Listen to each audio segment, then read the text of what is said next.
Showtime. Three Guys Before the Game, episode number 697. I haven't said this in a while. We got a dandy for you with an in-studio guest. That's right. And no, it's not Hoppy. He'll join us in just a little bit. He is continuing to be on assignment on dog walking in Florida. We'll get into that and more. Our special guest, Mountaineer football player Nick Cray, joins us in the studio. We're going to do two things. We're going to talk football to start things off, and then we're going to get into Mountaineer basketball as West Virginia gets ready to take on the Knights of UCF. Three Guys Before the Game, brought to us by GoMart. Get yourself that GoMart app. Immediately begin saving on your food and your fuel. Go to GoMart.com for details. Three Guys brought to us by Lou Wendell Marine Sales in St. Albans. Award-winning. All they do, they just sell family fun. Visit LouWendellMarineSales.com. Three Guys brought to us by Tudor's Biscuit World. Start your day the homemade way with a Tudor's Biscuit, and we will ask Nick in a moment how many he could eat in one sitting. Three Guys brought to us by Comax Business System, keeping West Virginia's business data safe, secure, efficient for 25 years. By Jan Dills, attorneys at law, they won't take no for an answer. And by Conley CPA Group, providing value beyond numbers. They'll bring us spreads on stats in just a little bit. All right, we are excited because the three of us, myself, Brad, Hoppy, we've been talking recently. We said, we got to do some football. We got to do some football. Things are going fast. They're going to be on the field in 3 weeks. Like March 7 is go day for Mountaineer football. And so what better way to do it than to talk to, this is just between us. Smartest guys on a football team are the offensive linemen. Everyone knows it. And Nick's nodding his head. I mean, you know that too. Smartest guys on the football team are the offensive linemen. So why not bring in Nick Cray? Delighted to have him here in the studio with us. And Nick's role here and his ability to come in provided to us by Daniel's Men's Store in Morgantown. So we thank fine-looking Phil. As a matter of fact, what Nick's wearing, both the shirt under and the quarter zip, and that just goes to show you, Phil's got all sizes. Sizes. How many? I didn't look. How many X's you got on that thing? 3. You go 3. Yep. 3X, and he nailed it. It's perfect. Fits great. I mean, and I don't know if you know, not that it matters now, but they steamed the shirt. I went to pick it up. They steamed the shirt before, and it's really nice. Really nice. Good to have you here, man. Yeah, thanks for having me. It's our pleasure.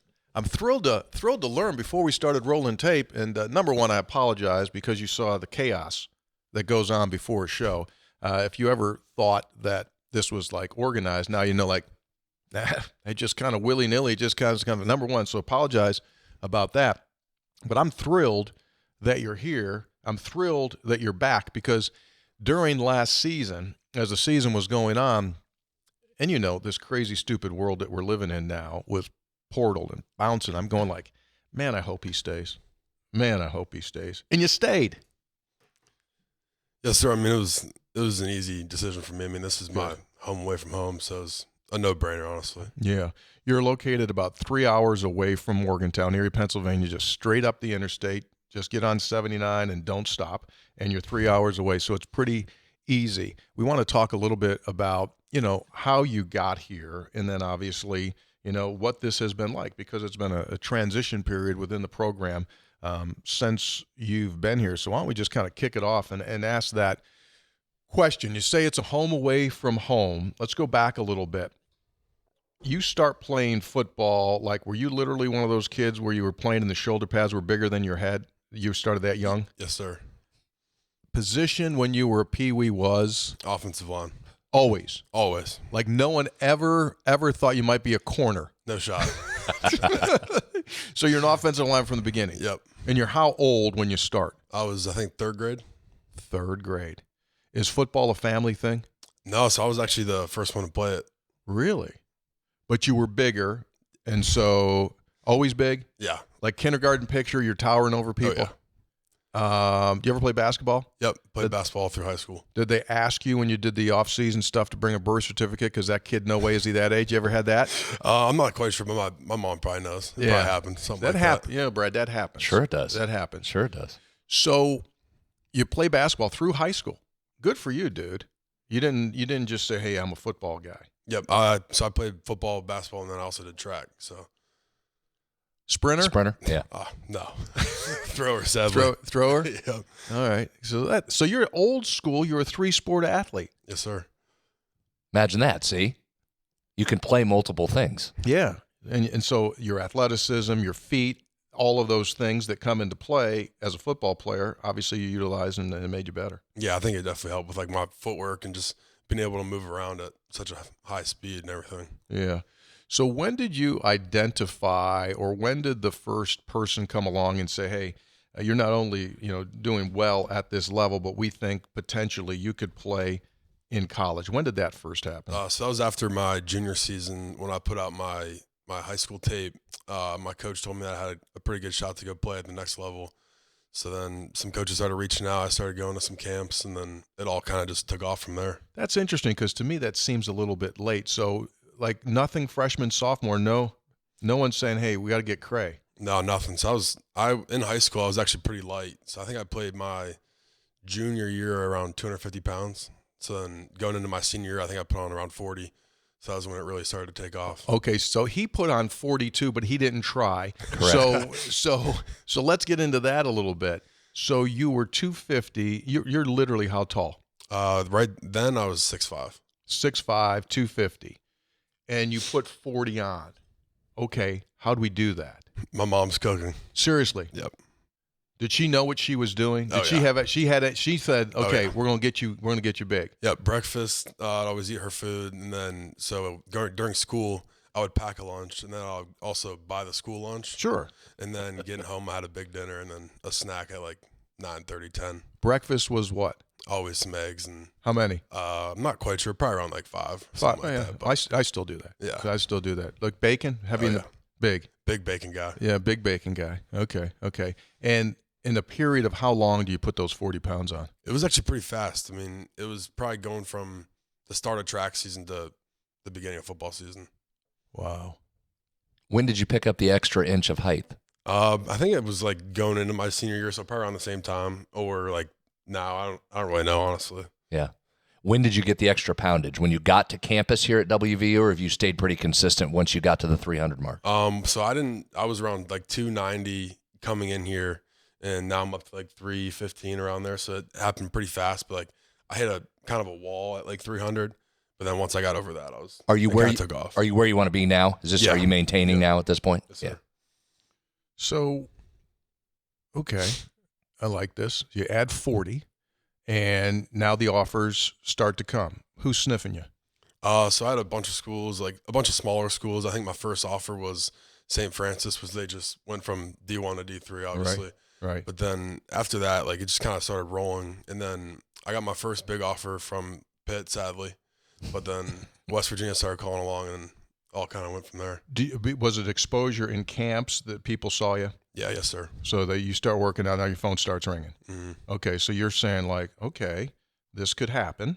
Okay, so it's Pitt, it's West Virginia. Any other Power Fours? I had Maryland, Boston College, and then a couple others, I think. Yeah, it's always seemed to be. Isn't it always that group? Oh, Boston College is always around. Always. They're just always around our guys. Yeah, they're always around that guy. So what did you, if anything, about WVU athletics, WVU's university football? And did any passing memory as they started to call? So when I was younger, I used to always watch Tavon Austin play with my grandpa in the basement. So that was sure you did. Yeah. Pretty cool memory, and then it all kind of just came together when that happened. Talk about Tavon transcending. The offensive linemen were watching Tavon. Yeah. Right? Everybody. You have no idea how many people we ask, and the first thing they say is Tavon Austin's highlight tape. It's amazing. Yep. He was unbelievable, as you could tell. He was absolutely unbelievable. So you thought what when you came here for your first visit? I just knew it was the spot for me. Like, as soon as I got here, my mom could tell. Like, I remember we got in the car after, and she goes, "I know he's coming here." Like, no doubt in her mind. What was it? It was just like the family feel. Like, it kind of felt like home already. I mean, I knew I could compete and play here, and I could get developed into the person and the player I wanted to be. Yeah. So that was it. Any other? Where else did you go official visit? Pitt in here. Okay. What was the Pitt visit like? It was all right, but it just wasn't the same. Different, right? Yeah, I mean, it's a city school different for and sure. different facilities. They're in a stadium and the whole deal like that. It was totally it's night and day differences as far as that goes. Yeah. So you come here and you begin this process. Did you have any wow moments when you got here as far as, number one, the size of the older guys, or like, okay, exactly what am I into here? Yeah, I would say kind of like, because I came in with the group where it was like Zach Frazier's, the Wyatt Milums and all them. So getting to learn from them was awesome, and it helped me along the road. But Sure. like, they were all so much bigger, so much stronger. So just kind of trying to follow in their footsteps was, I think, the biggest thing. Yeah. You think about that, and everything in life is about timing, right? How valuable was that? You got 2 pros, right? I mean, with Dougie Nestor, I mean, you know, basically you've got 3 pro-level guys that you're working with, and that just makes you go like that real quick. Yeah. I think just having that, like, now it brings me to, like, now I need to set that standard for the younger guys. That I hear that you are. me. Yeah. Someone told me this week. Trying to. Someone told me this week that you went in there, and so Kevin Brown's here now, and then Nick went like, okay, yeah, we can do this. I'm good. And so you've assumed that mantle. Yeah, that's the plan. So what'd you take from those guys? Like, break that down specifically. What'd you take from Nick and Doug and Wyatt? Seeing them, Or like, Zach, excuse me. seeing them show up so early in the morning, getting the extra work in before the workout, the shoulder care, all that stuff, seeing them stay late, watch film, all that, prepare for, the season, but also like lifting and all that, just kind of trying to bring that down into my own life and doing the same thing. You also got 3 great guys there, right? That's not just 3 great players. That's Right. that. If you're talking about leadership, those are 3 great guys to help you along, just personally, never mind the football stuff. Yeah, 100%. Good human beings. Would you say shoulder care? Yeah. So Yeah, we do shoulder care every day because What is it? What's that mean? just keeping your shoulders healthy, since we're always banging up on dudes and everything. I've never heard of this. What do you do? So we'll do like shoulder raise. We call it tri-shoulder raise. So it's Try shoulder. Okay. front, side, and then rear delt. And And this is with weights? yeah. Okay. So it's preventative strengthening of all the joints around the shoulder, because that is a weird joint. Yes, sir. Yeah. Shoulder care. Yeah, you don't need to worry about that. I mean, I've heard foot care, right? I've heard hand care. Never heard shoulder care. It makes all the sense in the world. Well, he said they're banging. There's a lot of contact there. Yeah. Got to keep those shoulders strong. Yeah. The third member of our group, who's one of the 3 guys, is Hoppy Kercheval, and he joins us again. We'll get into exactly where he is. I like your Look at this. We got a little box in there, Oh too. yeah, This is I like nice. it. That's very nice. I like your shirt, Hopster. Thank you. Yeah, very nice. Magnum PI for those of a certain age. Magnum PI down there in Florida. Yeah, absolutely. Thought I'd dress for the atmosphere. Hey, Nick, glad you're back. Glad you're back with the program. It's good to see you today. A couple of questions for you. First of all, new offensive line coach Rick Trickett. He's old school, as you probably have found out. How's that going so far? It's going great. I mean, we're learning everything, getting the terminology down. It's a little different from last year, but just being able to learn from someone that has such valuable experiences and been in the business for so long is just awesome. Had you Would you say the coach Trickett is candid in his discussions with you? I'm sorry, I didn't hit the mic quick enough. Would you say that Coach Trickett is candid in his discussions with you? Very direct. Yeah, 100%. Had you Travis is here, obviously, so you know Travis. Travis and his dad are 180 degrees apart. Had you heard about the legend that is Rick Trickett before he got here? Yeah, so I did. So coming into last year, we thought we were going to get him. So we heard some stories from Xavier Bosler, because he obviously played for him. At Jacksonville So we heard State, some stories before he got here, and then it didn't end up happening. But then this year it did. So I had an idea. And then also in high school, my trainer played here. It was an offensive lineman, Jeff Lewis. Oh, yeah, So Jeff. Yeah, So absolutely. he played under Coach Trickett and everything. So I heard some stories from him as well. Oh, I didn't know you knew Jeff. Yeah. So Jeff's at Mercyhurst now. Yep. Yeah, absolutely. Strength and conditioning guy at Mercyhurst. I just talked to him when those guys came in for basketball. Jeff has been at the Coliseum more than some of our current basketball roster. Right? We played him 2 years in a row. Yeah. He's been in here twice, so we've seen Jeff the last 2 years. Did Jeff encourage you to come to West Virginia? Yeah, he definitely wanted me to come here, but going through the recruiting process, he was always pushing it. But I was just kind of trying to make my own decision. But then when I told him I was actually going to come here, he was pretty ecstatic. I bet you that made his day, and the fact that he's a rich guy and all that kind of stuff as well. Hop, go ahead. I'm sure I interrupted you there. Another question? Yeah, I'm just interested, Nick. They say that the offensive linemen have to be the smartest guys, because they have to know so much and make these decisions and work together. So take us through, especially with no huddle, The one play's just ended, getting ready for the next play, coming up to the line. Who's making the calls? What do you have to be thinking about? Just walk us through that process, would you? So the center will obviously call at the front and who the mic is, and then everyone just needs to kind of look around, see what the defense is in, kind of decipher and try and figure out what they're going to do. But because we know what we're going to do and we know when we're going to do it. So doing that all before the snap and just having high communication between all 5 guys on the line is the biggest thing. Nick, I know you guys haven't been on the field yet, but there are certain things, and Coach Trickett now getting involved. What do you think is going to be the most significant schematic change from where you were to where you are going? I think just getting movement off the ball. I mean, we didn't get a lot of that last year, obviously, but I think just, kind of putting our hand in the dirt, getting moving, and just kind of trying to spring these running backs forward. More zone stuff, gap stuff, A little bit of everything. A little bit of everything. Yeah. Let's talk about experience for a second. We mentioned it's nice to see you return. You've been around 2 different systems, but you've been here for a while. How does the experience of being back in this system a second year, and you're right, Rick's going to do things a little bit different, but it's basically it's Rich's offense here. Where does the experience and the help in coming back, where's that show itself? What's easier for you in year 2 of this system versus year 1? So I think year 1, I was just kind of trying to learn the offense. But now that I already know the ins and the outs of the offense, while I'm still learning some more, I think being able to see what the defense is doing now is a big thing for me, and especially the experience. Like, I've been here 4 years, so I'm able to tell, okay, if this guy's lined up here, he's going to do this or he's going to do that. So I think that's the biggest thing. Yeah, being able to recognize. Where are you looking first when you come up to the line? What's the first thing you're trying to identify? Just the defensive front, obviously, where the linebackers are aligned, and then if there's any extra edge pressure that might be coming. There has been obviously a lot of roster flip. The room, physically, your offensive line room, if I got my numbers correct, there's 21 offensive linemen in the room now, somewhere in that range. And so you've got a combination of, you've got high schoolers, you've got red shirts, you've got transfer portals, you've got transfers, you've got returnees.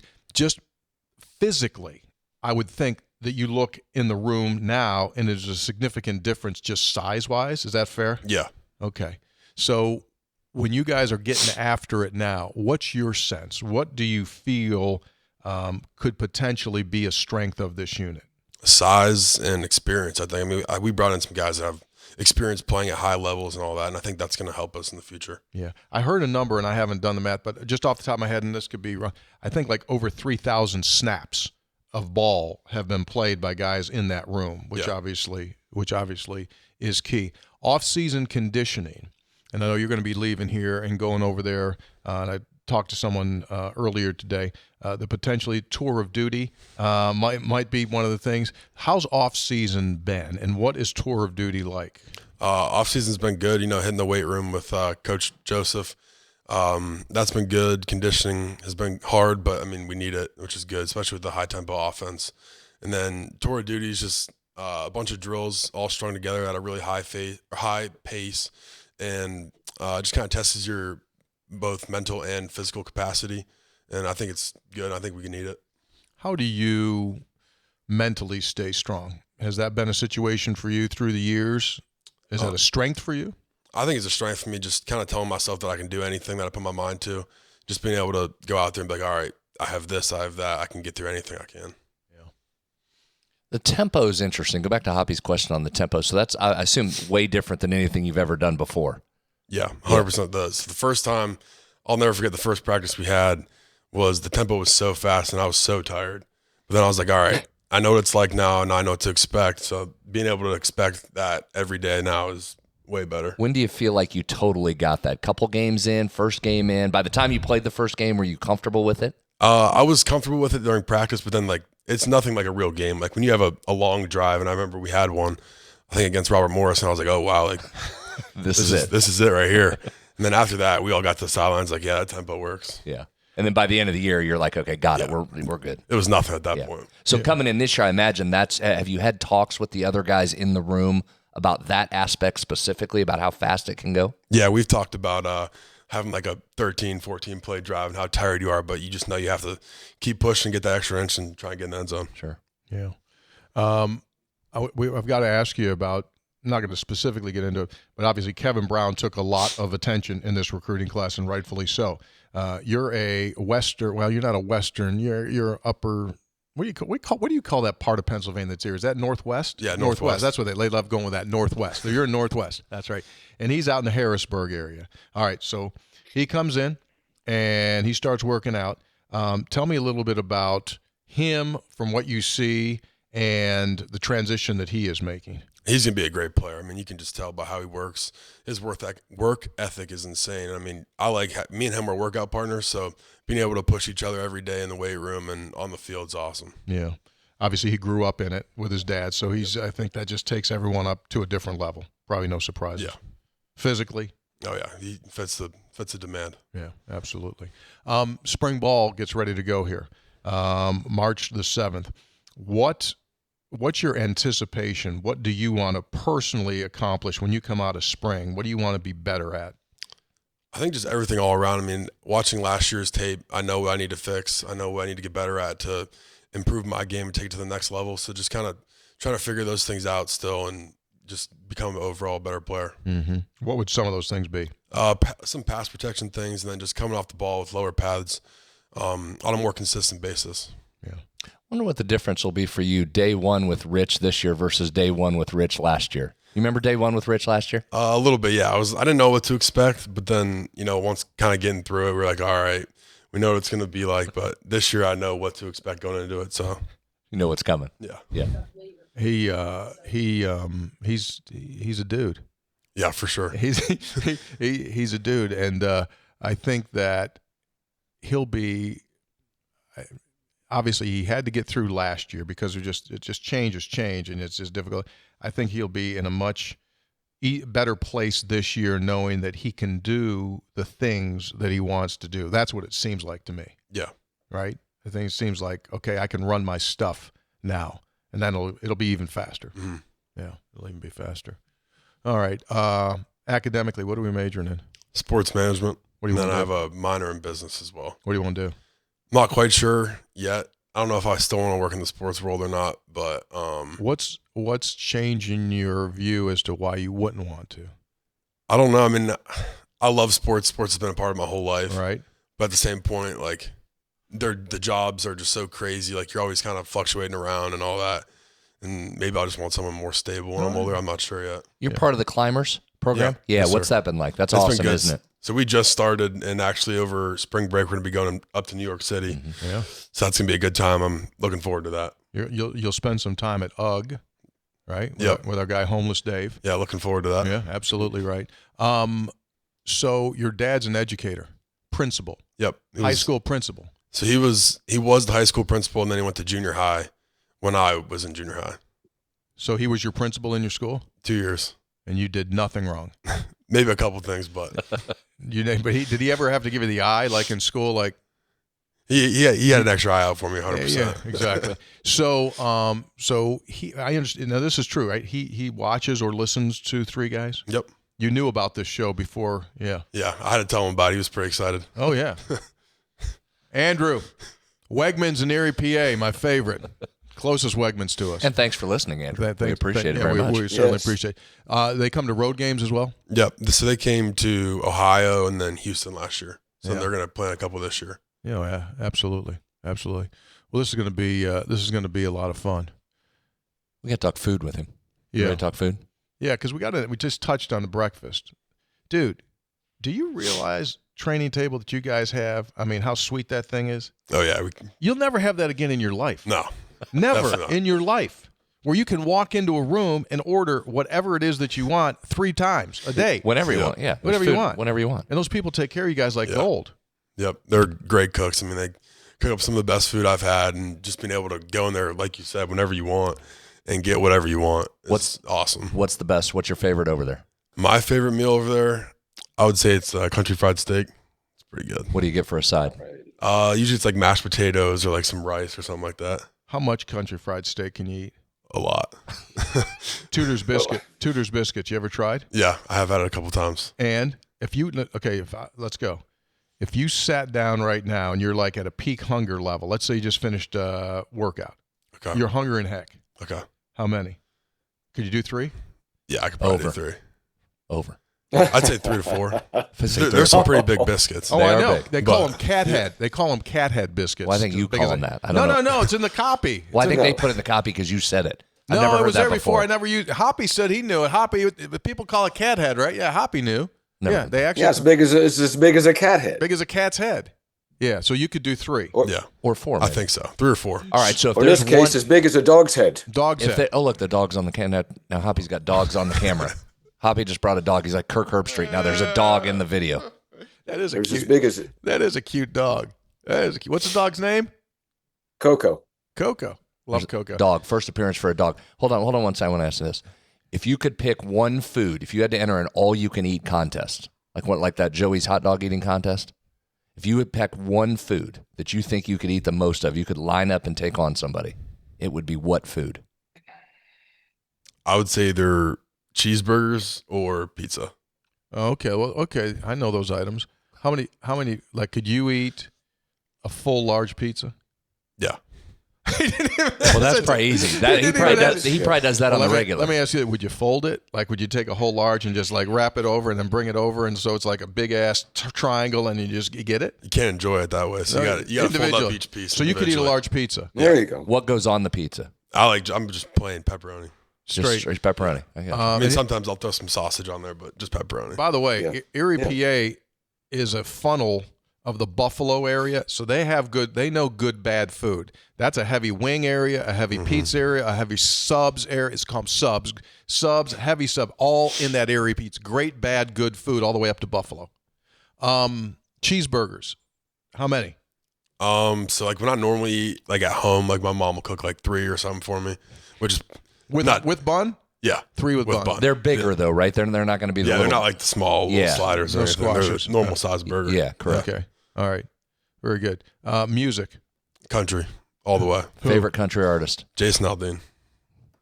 You familiar with Charles Wesley Godwin? Yep, I've heard him a couple times. Yeah, he spoke. He spoke to the team before. Really? Yeah. Yeah. I think that was my sophomore year. Yeah. Luke Combs, Yeah, I like Luke Combs. too. Morgan Wallen. Yep. Yeah. So you Not guys Morgan think- Wallen, not as much, but You he's guys, pretty think, good. you guys think I'm not a music guy? No, just no. out here just talking about music. So, That's what I do, Kirchhoff. So, all right. Do you watch TV or spend time watching shows? I say I'm more of a show guy, like on Netflix or something. What do you watch? Depends. I like comedies are always funny. Okay. You know, some horror movies every once in a while, but mainly Like comedies. Landman Yeah, or I any was of just these gonna- series? I've seen Landman. I'm already done with that. Yeah. Already done. Yeah. It's great. Who's the Really good show. Who's the kookiest offensive lineman in the room? The craziest? Yeah. Mm. Kind of guy you got to kind of keep looking around, see where he is.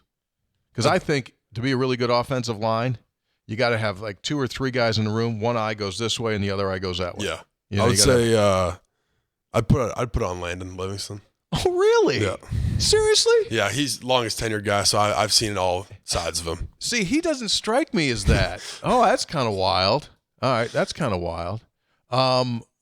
One guy that you don't want to mess with that's in the offensive line room. I'd say Wes King.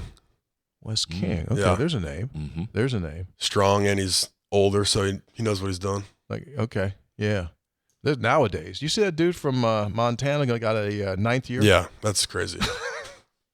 One away. One away. I've always called for 10 years. I think each college football team should have a dude they get to keep for 10 years as the franchise player. That'd be funny. We're 1 year away. Just a franchise guy, and you just like it's that guy that just isn't going to make a ton in the NFL, Yeah. but he just goes to college and he just like lives off of good contracts, and he's the franchise player. Yep. I don't know if it'd be a lineman. It's probably going to be a quarterback. Yeah. Right, but that would be the face of the program for 10 years. Why the hell not? Yeah. It's going that way. Yeah. Did you ever think about coaching? Yeah, I did think about coaching for a little bit, either that or strength coaching, but I don't know if I could do it. You like the weight room? Yeah. Yeah. I love the weight room. Oh, well, maybe. What makes Mike Joseph so good in that staff? Just the way he pushes you every single day. Like, you're not going to get that anywhere else. I firmly believe he's the best strength coach in the country. And I'll back that up any day of the week. And I think that shows with all the NFL guys that come back. Yeah. Right? We got guys that come back and go like, we don't do this. We don't have that. We don't have this. Yeah. Mm-hmm. Zach was just here recently. Yeah, Came by for a visit. He was actually there this morning too. Yeah. What's different about him? Anything? He's huge. I mean, he did look bigger in those pictures. Yeah. Yeah, he's a big dude. How could he get bigger? Yeah. He did, right? Dude, how about him? So he goes into that league. He not only just like makes the team, like he's just not like Johnny backup guy. Like they within 2 years, they're saying like he's one of the best centers in the league. Yeah, I mean it's his work ethic. I mean, I saw it in college, and I guarantee he was doing the same thing up there. You know, we watched him in high school. Yeah, we watched him in high school. You missed basketball? A little bit, yeah. How much would you average senior year? Senior year, I averaged 18 and 12. Nice. Probably hard to get a rebound around. I would say I bet you were good on the glass and the low post. Who was guarding you in the low post? Nobody. Could you face up though? Yeah, you got pretty good feet. You could face up. Yeah. Wasn't a shooter, but you could face up and then back somebody down if you had to, then turn back into him. You had to just bum out all the guys that played against you, right? Yeah. I mean, you just had like I got to deal with this thing. They're just gonna slam. You're going like I'm light at 250. You're just slamming, just slamming into guys. Are going like, oh, what is this? I like that. Yeah, I like that. All right, well, good deal.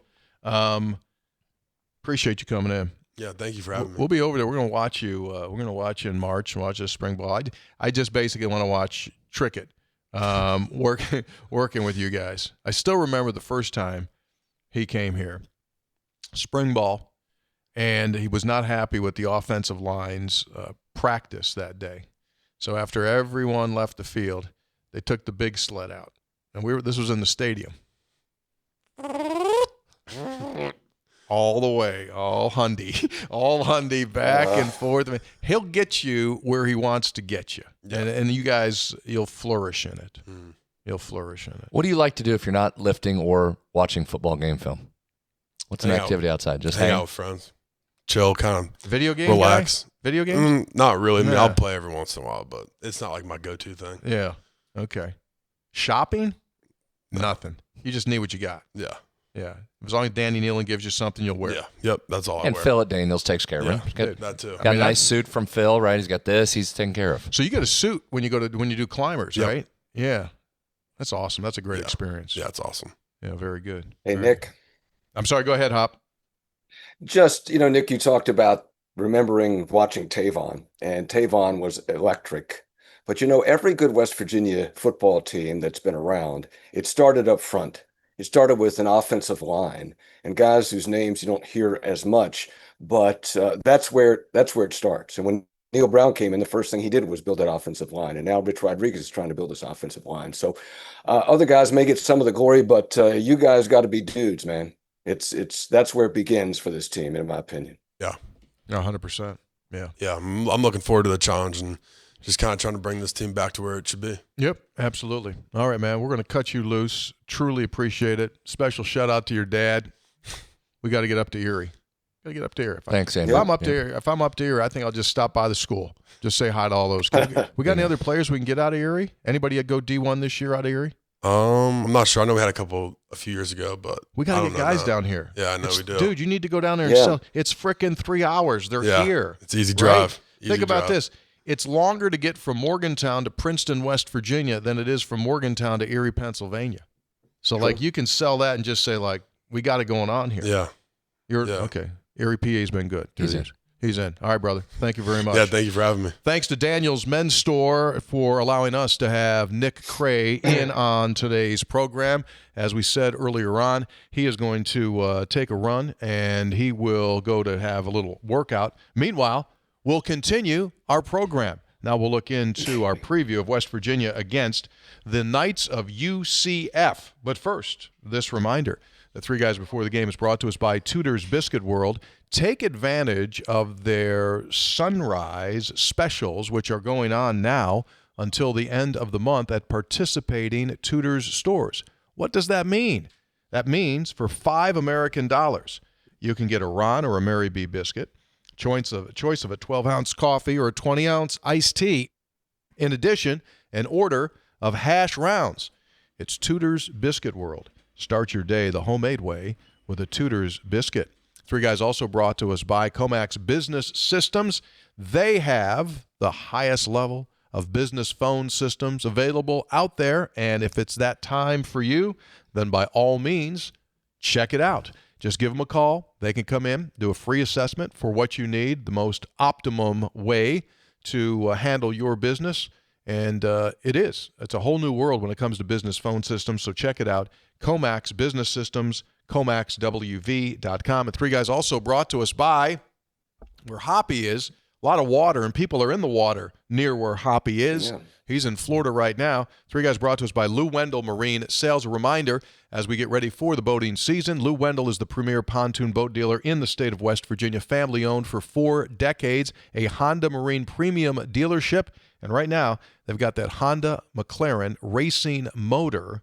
Some say it'll go 400 to 500 miles an hour. That's unconfirmed at this point, but would be worth checking it out for you. You can visit the folks at Lou Wendell Marine Sales, award-winning Lou Wendell Marine Sales. Check it out. All right, Hopster. Again, like the shirt, let's jump in. It's time, ladies and gentlemen. It's time for Hoppy's Obvious Observations. Let's do it. He's got thoughts that sound brand new, but they're things we already knew. He's got his lip balm ready, heaven knows. Let's make it quick before his bladder blows. It's Hoppy's Obvious Observations. Yeah. Oh, check out my boy. He's bringing all the props today. I tell you what, I brought a dog and a pair of black sunglasses. I love you, man. It's good. I think there's a lot of Lou Wendell boats here.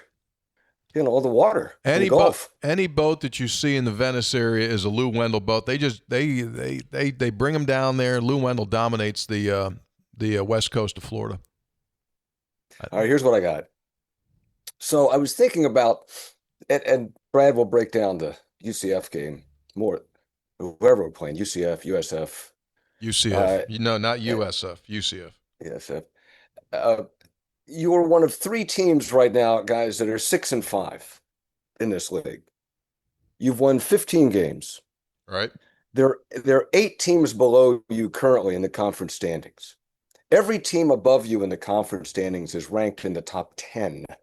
Arizona, Houston, Kansas, Texas Tech. This is one of 4 remaining quad 1 opportunities that could, I know it's a long shot, but could leverage your way into the NCAA tournament. Factor in, as we've talked about many times, 4th coach in 4 years, an entirely new roster playing in what is unquestionably the toughest league in the country. And unless you collapse, this season is an overwhelming success. This season is a success. I don't know what individual fans had in mind for this year, but I think people who know the program intimately thought, oh, this is going to be tough. I mean, I don't know how you're going to do here. And this team's done, Brad, I think this team has done incredibly well. And if they don't have a meltdown, put it in the success category. That's the first observation. Agree or disagree? No, I agree with you. And I think it's one of those things, guys, where if you think back, a lot of your perception is shaped by the non-conference. You dropped 2 games, Clemson, Ohio State, that you really, and I'm not even going to say could have had, should have had them. You led for 36 minutes plus in each of those games. We're talking about a possession in each of those games, and it goes a different way. And can you imagine if you had those wins, how much different you're thinking about this team? And I think if you want to compare to last year, that's what last year's team had. It came out of the gate with those high-profile wins against Gonzaga and Arizona and Bahamas, and it kind of set that narrative. You're not that far off from what you were last year, which I'll continue to say. You were an NCAA tournament team last year. You're a couple possessions away from not being able to finish those early games with still a lot of basketball to play with an entirely new roster and a new coaching staff. So I know we've said that a lot, but I think it bears repeating, Hoppy. I'm right with you. Yeah. And at UCF, they're talking about making the NCAA tournament. They're 49th in Ken Palm rankings, West Virginia 61st. But you see then also the importance of this game is that could start to flip if West Virginia can win this road game against UCF. And I don't want to get too far ahead on whether this is a tournament team or can make a tournament. But you know what? You have a chance. You have a chance, which I think at the start of the season you would not have thought on February 12th you had a legitimate chance to be a potential NCAA tournament team, which goes back to the success point I was making. Also this, I watched the press conference with Johnny Dawkins talking about West Virginia, and he said this, quote, "They defend very well and they run offense very well. They are very organized at what they do." And Tony, we hear this from every coach. Now, some of it is coach speak, and Johnny Dawkins does a lot of coach speak, but you hear this from every coach of an opposing team. They will say something specific about how this team is run. And that to me speaks to the quality of this program and where it is now. It's not just about one thing. It's always like they run good stuff. They're tough defensively.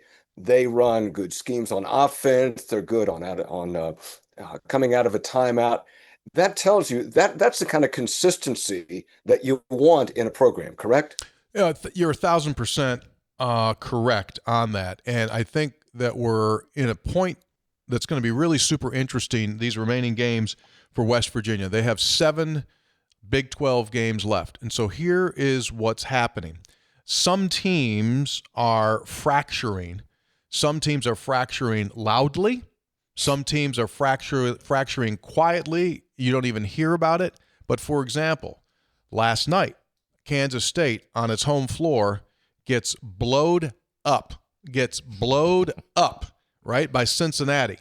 And after the game, Jerome Tang has a memorable nearly 3-minute press conference where he just absolutely castigates, I tell you, Hoppy, his team, calls him out. So there is a outward fracture there. What happens to them for the remainder of this season? West Virginia still has a game against them. Do they now buoy up, or do they sink even further? That's one. Second point is you've got other teams that are just kind of like they're on that teeter-totter event. The teams that win these games late are the teams that have been built from the ground up foundationally, mentally, and communication-wise, together tight as a group. So West Virginia would appear to be that entity right now. They are a tight group. They have been tight all season long. This is what's going to be really interesting. Let's face it, man. You've got 2 games against UCF coming up. You've got TCU on the road, and they've been kind of a lot of this and a lot of that, despite the fact that they just beat Iowa State. They've also had some head-scratching losses. You have Oklahoma State, same type of a deal. They've got blown up recently. It makes you shake your head. Where are they at exactly? And then you've got Utah. So there are games to win here for West Virginia. I think, fingers crossed, with my gold and blue glasses on, I'm optimistic that they're going to win a nice chunk of games here before this thing is over with. And I'm totally in agreement with you that this has been a fantastic first season for the staff, and this program is in a really good position. And Brad, you look at the remaining schedule, and Tony mentioned it. Look, this schedule, the Big 12, is very, very difficult. But in the context of the Big 12, I look at the remaining schedule as manageable, more so than some of the early parts of the schedule. Agree? We'll see. Yeah, we'll see what it does. I mean, that you probably don't have the high-end national title contender that the top of this league is, but listen, you just said it. UCF's a team that's right now positioned in the NCAA tournament field. So, yeah, this is an individual every night type of matchup deal. This is not a league where you can look at this and go, okay, you've got 4 wins left, you've got 3 wins left. This is an individual matchup on what you have going into the game Saturday night, then what you have next, and specifically how do these teams match each other. So that's what remains to be seen for the rest of the season. Hope there's some wins coming down the pike, but you first have to go into a very difficult place to play. That's a place at UCF that's surprising, I think, for people, that it fills up that basketball arena like it does. That's not an easy place to walk into. 2 losses at home this year is all they have, and both the really good teams. Here's a question, and you won't have this in your analytics and in your highfalutin numbers. The question of the night that will have a large role in determining the outcome of West Virginia UCF is this. Are UCF fans basketball fans, or are they lovers? Are they basketball fans, or are they lovers? Are they romantics? It's the frickin' Valentine's Day at 6 o'clock. There's no way those fans should be in that arena. They should be the hell out of there. They should be getting roses. They should be going to have restaurant dinners and that kind of stuff. It should basically be like a scrimmage. There should be no one in there if they're truly romantics. You don't have that on your analytics. I'm voting that they're lovers and not hoop followers. I want that place to be a little bit empty, please. Honey, guess what we're doing for Valentine's Day? We're going to the ball game. Okay, a couple other things very quick, and that is here's some remarkable numbers from the WVU women's team in their victory over UCF at Hope Coliseum. They scored 106 points, most ever against a Big 12 opponent inside Hope Coliseum. They beat UCF by 50. The Mountaineers shot 56% from the field. Brad, you love this. Forced 23 turnovers, resulting in 41 points. You like that? It's very good. The points off turnovers is impressive. I actually thought they'd force more turnovers, given what UCF averaged. I thought they'd get more, but that's almost 2 points per turnover there. That's remarkable. So they cashed those in extremely well. It was 41-0 final? It was, right? It was 41. It was 40. 41-0, I think, or was it 41-2? 106-56.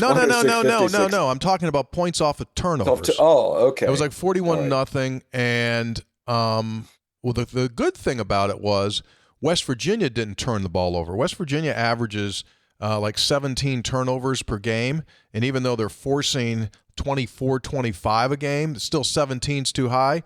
But last night they kept it down. Now UCF was without two of its leading scorers, which is fine. That's just part of the deal. But they're playing really well, and Sunday's game for the women at TCU is going to be massive because we talked about in our last episode, they are in a position to win this thing, and they're going to need to win this game against TCU in all likelihood on Sunday and then take care of business. You're right, 41-0. 41-0. I was there. I knew. I'm aware of that. Sometimes you miss the details once in a while. That's a massive advantage. It was crazy. Like you're plus 10 in points off turnovers, you're doing well. Plus 41. It's almost more than UCF scored. Yeah. You can't take that forward, Equity, like stored equity. Like you start, like Mark Kellogg goes to the scores table at the start of the next game and goes, "I'm turning in these 16 points from our last game. We just want to start 16-0." 21 of those were live ball. Yeah. 21 of the 23. Six players in double figures. Riley McAleskey just knocking down shots. She had a career high. 16 of 20 from the field off those turnovers from two. You tried 1 3-point. 16 of 20 off 21 live ball turnovers from 2 points. Yeah. Scored 31. 11 players scored. I mean, it's nice when players can get off the bench and score. It's good for practice. A couple other points. Hold on. You shot 80% on balls off turnovers. You shot 80% from the floor. They were layups. I'm aware. It's still 80%. How about Mimi Wheeler stepping out, just knocking down jumpers? She took a heat check before she got hot. Did you know that? She took a heat check 3 early in the game, but it's fine. She's going to go get him anyway. That's fine. All right, a couple other points. I know the weather back home has not been great. It's supposed to be partly sunny and 64 degrees in Statesboro, Georgia tomorrow. Why do we care about that, guys? Mountaineer baseball. Because the Mountaineer baseball team opens the 2026 campaign against Georgia Southern. WVU picked third in the league. Sure. After winning the league last year, picked third in the preseason poll behind TCU and Arizona. So, and guys, how often do we say it's about the players? Yeah. Frequently? Yeah. A lot. Talk about that a lot. Remember when Zach Alley was on the program last summer? We interviewed him, asked him how much is about the players, how much is about scheme. He said 100%. It's about the guys. 100%. Right. What he said. That's from a coach. Here's more evidence. All due respect to Nick, and we expect Nick to be a formidable force on that offensive line coming up. But here's more evidence that first-year head coach Rich Rodriguez, which sounds funny to say, did not have enough guys. 319 college prospectives have been invited to the NFL Scouting Combine. Question, how many Mountaineers are on that list out of 319, guys? 0. Correct. Can you name 2 other teams that did not have any players invited? It's obvious. Think of the obvious answer. Go ahead. It's your segment. You're the obvious observation guy. Colorado and Oklahoma State. Oh, you meant for in the Big 12. I thought you meant nationally. Yeah, I'm sorry. Okay. So the bottom 3 teams in the league didn't have any players invited. Which team had the most players invited? Probably Tech. Texas Tech. TCU had 5. Baylor, Cincinnati, Arizona State, and Utah each had 4. So it's about guys. More better players, Hoppy. MVPs just need more better players. And so how many more? They hope that the build is underway, and in next season or in 2 seasons, when we're going over that list of invitees, that Nick is on the list and about 5 other guys, about 5 or 6 other guys. Yeah, he's got a chance, list, right? Nick's got good size. Yeah. How big's he, Tony? He's a big dude. He's a big boy. 6'5", 315. 6'5", 315. And it's a solid 315. Yeah. I forgot. I had one other thing. I'm sorry. Can I do it? Yeah. So basketball purists might be upset by this, but the Big 12 has unveiled its new LED court. Yeah. Mm-hmm. Look at my boy. Now brings his own video and a dog and glasses. He brought a dog, video, and glasses. While sitting in an RV. ASB's glass floor is a next-generation high-performance sports floor that meets the standards of modern hardwood courts. Integrated LED technology beneath the playing surface unlocks dynamic, interactive digital graphics and capabilities, blah, blah, blah. Tony, if this new technology becomes the norm, you and Brad and hundreds of other sports reporters will no longer be able to report action on the hardwood. Glass. Yeah. Action last night on the LED. Guess what? What? Guess what? Brad and I, you might not know this.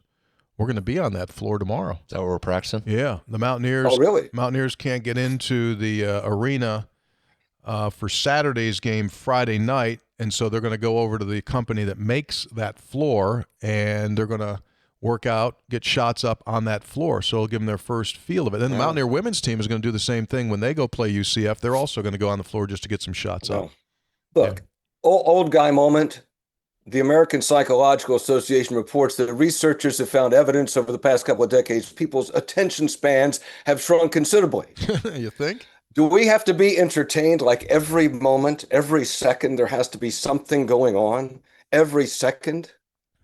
Yeah. And that's what I think it's getting to. Look, the technology is great, absolutely, but it's just like you can't just sit and watch the game, and when there's a timeout or something, like talk to the guy next to you, go like, oh no, we're drawing in. We have to look at the court. They're doing something on the court. Hoppy, what do we always say? It's always about the money. It's the money. It's a sponsorship. There'll be ads on it. Yeah. There'll be ads on it, right? Look, if you go back and look at the Big 12 promotional thing, there's ads on the sides.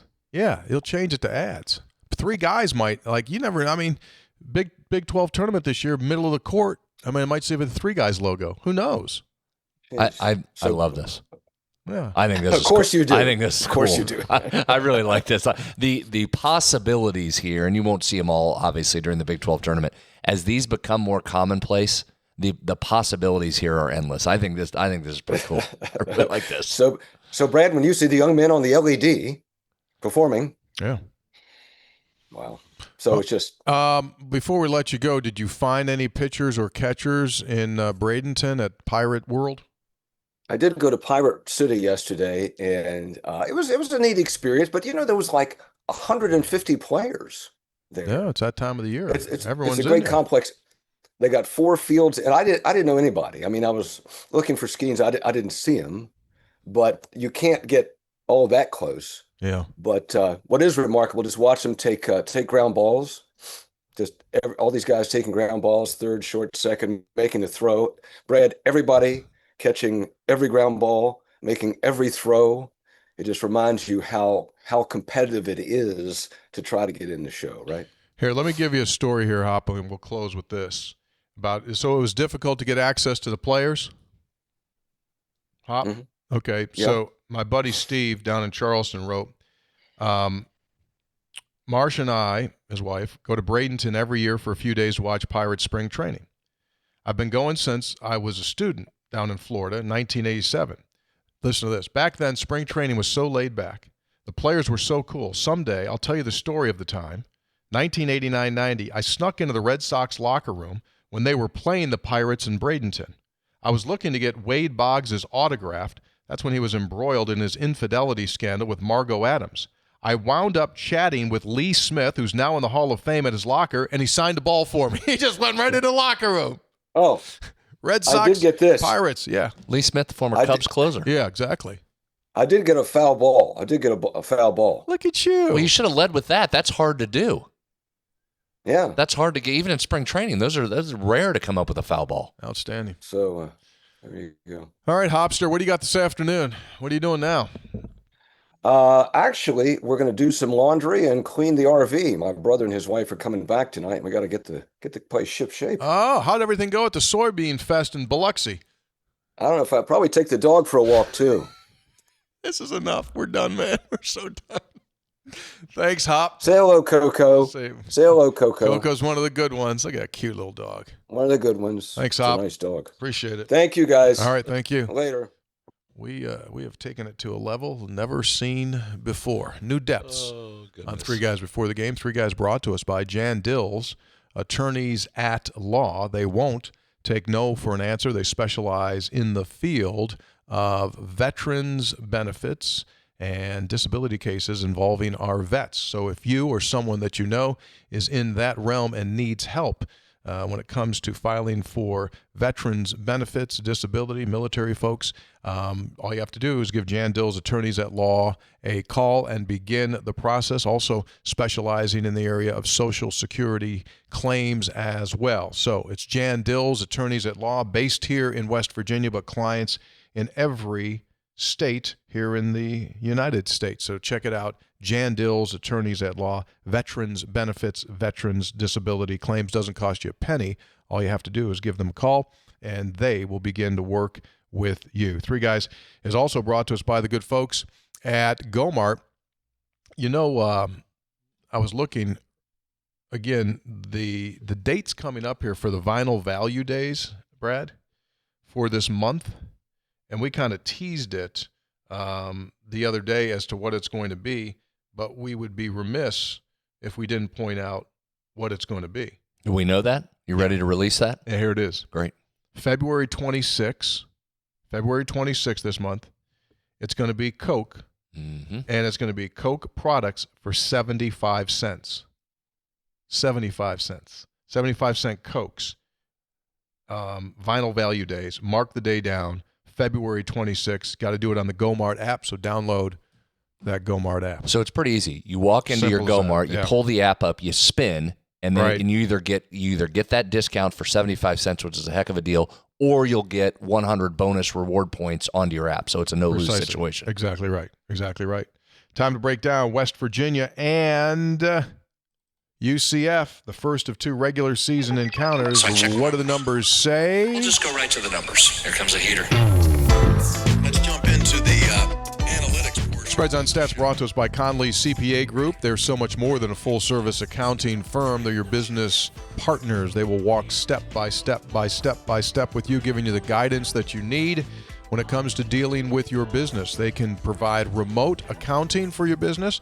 They also can provide remote CFO services. So if you're in need, visit the folks at Conley CPA Group. Did you have any ahas when you looked at the numbers? Well, there's a lot in this game. I'm really interested to watch this one. And again, it's a tough place to play, as we say every time you go on the road in this league, but only 2 losses at home for this UCF team, and they're the really good teams. Number 13 in the Ken Palm rankings, Vanderbilt, and number 2, Arizona. It's pretty good. That's all they've lost at home. Beat Kansas there. And Texas A&M. No, that was away. Beat Texas A&M. I'm interested to see what this team is like when you're playing them, because Johnny Dawkins is more of, if you had to pick an offense or defensive coach side of things, he's really more defensive. But their last couple of teams last year, remember how well they could score? Keyshawn Hall, Darius Johnson. I mean, they could score. That game at the Coliseum last year got awful close late when they came flying back, and that was a game we had control of. Their numbers bear out that they're more of an offensive team this year too. But if you talk to some of their folks, they say it begins on defense. But if you just look at the straight numbers, 34th nationally in offensive efficiency, so it's a team that can score. 113th nationally defensively. I'll get into the defense here in just a second. Let's talk about this offense for a second. They want to get to the basket. Now, they can shoot the three, and their three-point numbers are really pretty good, but their goal is to get into the lane and get to the basket. They lead the Big 12 in points per possession around the basket, and they're first in the Big 12 in points per possession at the rim. And we'll get into some of their individuals. It starts with their point guard who wants to get into the paint, but this is a team that wants to get it into the lane. Well, what's West Virginia want to do defensively? Keep people out of the lane. Yeah, so that's a good-on-good matchup there, and that's going to determine the game most likely. What is UCF able to do offensively? Can they get to their spots that they want to get to, or does West Virginia continue to be successful in closing that lane off? Let's talk about the three-point ball. I mentioned they don't do it a ton, but they shoot it really well. 37% as a team, even though they take just slightly more than one-third of their shots from behind the arc. We know that's going to be an important part of West Virginia's game, and I'll get to UCF's defense. I think there's some three-point shots coming for West Virginia. Now, will they be able to drop them? They are due. They are overdue for a game in which they make threes. West Virginia is 6-1 on the season when it makes 10 or more. The only loss to Ohio State. So you're very close to being 7-0 when you make 10 or more threes. Can you get to that number against UCF? When you talk about UCF on the offensive glass, if you look at their season stats, they're really good. They're in the 90th percentile in putbacks on the offensive glass, but they're just 9th in Big 12 play in that same category. They're 6% less in putbacks when it comes to Big 12 play, and they're going against a West Virginia defense that's 4th in the Big 12 in defensive rebounding, has been pretty good. So can you limit them, force them to some outside shots? You're due for a team to miss threes against you and then go corral the rebound. Interested to watch if that can happen. Pick and roll wise, they've had more success with the roll man over the last 3 games. So they've been utilizing that short roll and getting the ball from their guards into their bigs. So keep an eye on pick and roll. We know West Virginia is one of the best defensive teams against that coming into this game. Now let's talk about UCF's defense here for a second. They don't create a ton of turnovers. So these are things you start to look for. Can these numbers hold true? They don't create a ton of turnovers, which would be a big benefit to West Virginia. We know that West Virginia is in games and win games when it keeps that turnover number down. But when they get them, they're only 225th nationally in turnover percentage. But when they get them, they're very good. They're in the 90th percentile in points per possession off live ball turnovers. That is where they like to shoot the three. 40% from 3 off those turnovers. So again, we say it every game, but it's critical in this one. You've got to protect the basketball, not give them those easy run-out situations. Make them get into their offense and have to run it. West Virginia is still, even though they were pretty good in the second half against Texas Tech, still 16th in the Big 12 in turnover percentage offensively. Don't want that to have happen. A lot of good stuff. All right, here's where I think you get some shots if the numbers hold true. And we're getting to the point in the season where you kind of are what you are at this point. UCF gives up the 4th most unguarded catch-and-shoot jumpers in the league. But teams, I say this all the time, the regressions do both ways. West Virginia is due for some teams to miss shots. And West Virginia is due to make some shots when they're left open. Teams are shooting just 35% from 3 on those unguarded shots. So you wonder what tips the balance between a team in UCF that's won maybe one more non-conference game than West Virginia has, but is included in the tournament field. It's that kind of stuff.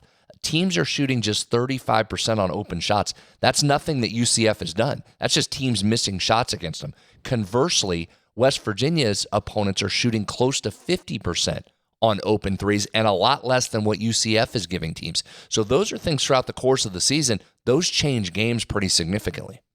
Well, you were going to say something there? Yeah, when can we get your regression you always talk about? Boy, I tell you what, it is due in a big way. I'd rather have it this season than next season. I agree with you. Can we get it? I hope so. This would be a game where West Virginia is due to make some shots because, again, if these hold, they're due to get some open looks. UCF opponents have the 5th highest points per possession in the Big 12 on all jump shots. So teams are able to hit some shots here against them. UCF gives up the 4th highest points per possession in the Big 12 to the pick and roll ball handler. West Virginia likes to run pick and roll, and we've seen teams that high hedge and jump out on you. This team will do a lot of drop coverage with its 4 and 5. The ball handler might be important in this game. That might be an Honor Huff more on the ball. That might be Trey more on the ball to try and get some looks, and here's why. Opponents are shooting 39% from 3 against pick and rolls against UCF's defense. So you have Honor or Trey at the top, get them in a pick and roll. That 5-man drops off rather than comes out and presses you. You might have some open looks for the top that we haven't been able to see very much. UCF also gives up the second highest points per possession to the roll man in the Big 12. Opponents are scoring nearly 60% of the time when you hit the roll man in the pick and roll. So West Virginia likes to do that. Look for some heavy pick and roll in the middle of the floor and see if you can get some opportunities. I did say the other night when we talked about this, or the other show, I thought West Virginia's half-court offense was as good against Tech as we've seen all year, even though you weren't making anything from three. I thought the way they came along with the sets, with the pick and rolls, with the isolations, with the identifying matchups that you wanted to attack, you could tell that offense took a big step forward. My question is now, can the guys pick that up and move it forward against this UCF defense? Nothing's guaranteed game to game, but I thought they took a big step forward against Tech. Yeah, totally agree with you. All right, one last thing we'll talk about here in this particular game. We often talk about West Virginia's strategy offensively of using clock and working itself to get the best shot that's available. West Virginia is shooting 41% from three in the final 4 seconds of the clock. That leads the Big 12.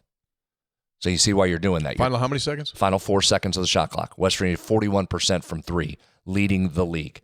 West Virginia's opponents are shooting just 31% from three in the last 4 seconds of the clock. That's the second worst percentage in the Big 12. So if you wonder why West Virginia wants to guard you the whole clock, not allow quick shots, make you take a one late, and then why they work the clock down, that has been to their advantage. It is working. You're making outside shots in those categories. West Virginia just overall offensively, fourth in the Big 12 points per possession in the final 4 seconds of the clock, which is what it's trying to do. That's when it feels it's identifying its best shot that's available. UCF is 11th in the league in points per possession in the final 4 seconds of the clock. They're just 24% from two and 31% from three in those final few seconds. So pace is going to matter. If those numbers hold and you can keep the turnovers down so UCF doesn't get some quick runouts, make them run their half-court offense, and it sticks to what it's looked like all Big 12 season, you should have some advantage there late in the clock. A large part of this game is going to be which team will be successful in imposing its will on the other. West Virginia will try to grind it down. They, being UCF, don't want to guard for the length of a shot clock, and they just want to go up and down the floor. Can West Virginia do what Brad just said, take that clock down, force them to guard, grind them out, and over the course of a game, they get weary doing that, and then you start scoring points. That's what it comes down to. Here comes another good point guard. Themis Folks has been outstanding for them. 13 points a game, 7 assists a game. That's going to be critical. And again, I like going into these games with the matchup you got. You've got Jasper Floyd and Amir Jenkins, two of the better on-ball defenders in this league, going against their best player is their point guard. How much can you limit him? Because again, this is right in West Virginia's wheelhouse. He wants to get to the basket. 64% of his shots are in the lane or at the rim. So that's a point guard that wants to get downhill and either finish or he's going to spray it out to shooters around the outside. That's where a lot of their catch and shoots come from. So that point guard on point guards matchup, Folks against Jasper and Amir, is going to be critical. The Knights are 14-2 when he scores 10 or more points. So he's a key cog in this system. You've got to try and slow him down. He'll turn it over about 20% of the time, 1 in every 5 possessions. So that's going to be important to watch. You see a couple of things on him. You see how many games he's played?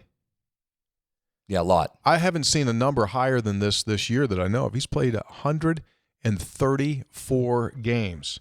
He is a 6th-year grad student. He has played at South Carolina State. That was 2021. Then the next year played junior college, then went to Louisiana for 2 years, then went to Milwaukee for a year last year, and now 6th year, 134 games in, is at UCF, where he is averaging 13 points and a very gaudy. He's averaging 7 assists per game, and that's the biggest number that we've seen this season. Let's talk about DJ Thomas for a second, because you want another key outside of the obvious suspects in Trey and Honor. It's DJ. DJ's shooting 42% from three on the road, just 22% from three at home. Against Iowa State, Houston, and Cincinnati, all on the road, he has 8 threes just in those 3 games. So it would be big if DJ would continue his hot streak on the road. Sure. West Virginia's 5-2 on the season when he scores 10 plus, your only 2 losses are to Houston and Iowa State, 2 national title contenders. If you want one other, like if you want to really get in the weeds, you want to really get down in the weeds here? Yeah, I like weeds. You want to watch something? Yeah. As you're going through this game, watching or listening to us, here's to keep an eye on. In losses, West Virginia is just 16% from the field on the right wing three-pointer. In losses, just 16% from that particular spot. Okay. In wins, you're 45% from that spot. Right wing 3. 30% better in wins. If the right wing 3's going in, you might walk out of Orlando with a dub. You going to monitor that during the game? I'm going to.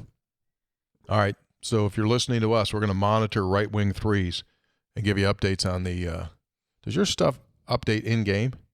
No, I don't look at it in game. Too much going on. Okay, I didn't know if it was updating it, was it? So you could come in and say, hey, right wing, how are you going to know during the game? Just chart it. Oh, you're going to make a little I'm going to try. I'll probably get distracted yelling at the officials. This goes back to your wiffle ball days when you used to do your stats for yourself. You just kind of mark that out there. Just kind of mark it, see if we can keep track of that. But that's a pretty big gap, 30%. Huge. And part of that is that's a good spot. They like to run Honor off those screens, and where he's really good is going to his left, even though he's a right-handed shooter. So when he's coming back around that side, moving towards the middle of the court, but on the right wing, that's a popular spot. When those are going in, West Virginia generally wins. You can go back to a couple games. Where's Trey had some big shots from that right wing 3. So just keep an eye on that specific spot. Let's see if that can hold some water and come true. Okay. Very good. Very good. You ready to do some textual healing? Sure. We got stuff to talk about too, right? We got events that are coming up. We got a whole lot of stuff. Let's do it. Textual Healing is brought to us by episode800.com. We're here for you. Thoughts, comments, 304-404-4083, 304-404-4083 is that number to call. You can take a look at all of our stuff that we have on the website. I gave a bag of our coffee to Dan Hoard, the radio play-by-play voice of the Cincinnati Bearcats, and he absolutely raved about it. I checked in with him. I said, okay, how's the coffee? Awesome. Now, he has a podcast, too, and his wife asked him, she goes, this is so good, why can't you get a coffee sponsor? So Dan might be trying to get into the bean business as well, but you go to our website and check a few things out. Don't have a whole lot of healing stuff because we just did a show 2 days ago. Haven't played a game. Nevertheless, some stuff. Heath, Mobile, Alabama. One of the consistent themes this year for spreads on stats has been that West Virginia is guarding the 3 well, but the opponent ends up making a higher percentage of guarded 3s than normal. Do we think this might be the result of the size of the backcourt? A guarded 3 may be more makeable when guarded by Honor or Amir than it is guarded by Trayson or Chance. It would explain the jump we see an opponents make on guarded 3s. May need to weight the guarded measure based on size. Senator, you say? I don't think. I mean, remember, Amir's 6'3". I know it may not look it because he's out there with big dudes, but Amir's 6'3", so's Jasper on that. So Honor's really the one from a size perspective. I think it's just sometimes, and there's a lot of people that believe your opponent three-point percentages, there's a lot of luck involved in that, and I think you can do that based on these unguarded percentages. I think West Virginia, for the most part, has been extremely unlucky in those areas. Are there some closeouts that you'd like to be a little more aggressive or a little bit closer? Remember, just because those analytics are classifying it as guarded, I'm sure Ross would have a little different take, and there's some that he doesn't necessarily think that are guarded that get classified that way. So I think if you're looking for something there, it would be more that you would want a more aggressive closeout. Ross is really big on the 2 feet outside the 3, close out hard, but I think some of it's just teams have been extremely good at open looks, and there's really nothing that can explain that part. Gary in Elkins, I listened to the Texas Tech game Sunday while I was driving back from Myrtle. It was a weekend reprieve from the snow and cold. I about rammed a few drivers when I accidentally hit the accelerator in disgust with each continued made 3 by Tech.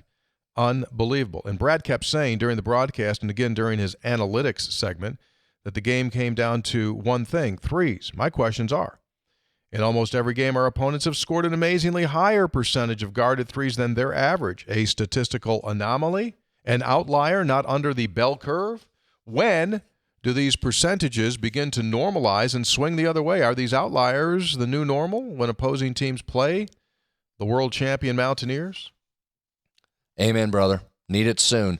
I went back and looked. I first brought this up before we played Ohio State. Yeah. Now, if you go back and look at that Ohio State game, and this is where it just bums you out even more, that was a game where there was some aggression. They missed a bunch of open shots in that game, and West Virginia couldn't quite get the win, needed one more possession. But, yeah, you are due. It's amazing. There's only 2 teams in this league who have opponents shooting better than 40% on unguarded three-pointers. And we're 5 percentage points above the next team closest to us. There's 2. 14 of the 16 teams in this league, their opponents are shooting worse than 40% from 3. So right now, it is a statistical outlier. Texter, Christina in Connecticut needs some help. Please, wish my husband, Derek, a happy 40th birthday. He was born in West Virginia, loves WVU, listens to your show every week. I didn't get him a gift, so this shout-out is the gift. So, Derek, in the great state of Connecticut, we wish you a happy 40th birthday. Thank you so very, very much for listening or watching Three Guys Before the Game. Christina loves you from the bottom of her heart. She apologizes that this is the only gift that you're going to receive. Don't hold it against her when her birthday comes up. But we do love you, and we thank you, Derek. Happy 40. I don't know that she apologizes. I think she did a great. This is an unbelievably unique, tremendous gift. I think Derek will be thrilled on his 40th birthday, and here's hoping this is his best year yet. Not if he was expecting something tangible, but anyway. Texter, Tony, your plan for having a 10-year football player getting close, Montana linebacker, granted year 9, the ability to pay players that can afford to stay in college for 10 years, and the NCAA is on track to go from 9 to 10 to play. Did you see his story, though? Did you look at why? I did not. Oh, he couldn't, he literally, because of injuries, missed his first 4 years. They just kept, blowing everything up. It's crazy. I mean, bizarre. I get it, but then why does the clock come into play sometimes? The NCAA likes to talk about the clock. I know. Jay from Greenbrier County. Hoppy mentioned last episode how well Tony treats people, and I have no doubt it's completely true unless you're a referee in a kids' basketball league. LOL. I mean, I've had that moment. I mean, I've come clean on this program that perhaps I was a little aggressive back decades ago now when my boys were playing, may have said a thing or two that probably should have been retracted during a elementary school league. You know, we all learn from our mistakes, and I'm good with officials now. I mean, I'm good with officials. Huh? I mean, how many officials come over to us before a game? Say hello, shake hands, commiserate, right? They do. They do. Very nice. Talk to a lot of them. Right. Now, I don't think they're wearing a Walkman during the game and listening to the broadcast. But you know what, in all seriousness, those guys listen. Now, they aren't listening when they're working, but other officials, because all those officials do is just drive all over the place, going to the area. They're listening to games. And I guarantee you that if you're hammering somebody, like Bobby calls Tommy and goes, I was listening to your game. That so-and-so announcer, he just absolutely killed you. So listen, I just think it's called the way we see it. That's it. Yeah. Just call it the way you see it. Everyone's entitled. Last night, by the way, at that women's game, hardly any. 6 total fouls in the first half, 3 for each team. That was good. 2 things I noticed, by the way, over at the women's game. Women's officials, the tops they wear, much cooler than the guys. Have you noticed what they wear? What does that mean? It's like a gray. Yeah. It's a gray. And I'm not a big, I like that look rather than the black and white stripes. Why? I don't know. I just think it looks cool. It's different. It looks cool. Also, I didn't know this. Do you know this?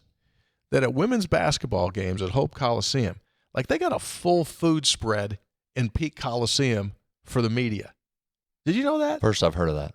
We get that card, and we have to go to the concession stand. You get, what do they call those things? Mountaineer Bucks? What are they?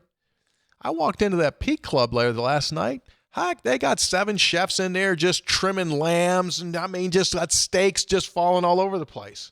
How do you know media is allowed to be in there? I think you just walked in there. I don't know that everybody's in there. No, I walked in. I saw Kevin Kinder from the Blue Gold News. Well, maybe he's a Peak Club member. No, he wasn't. I said, "Is this where you guys? This is a media room. What is this?" He goes, "Sometimes it's here, and sometimes it's upstairs." That's good eating.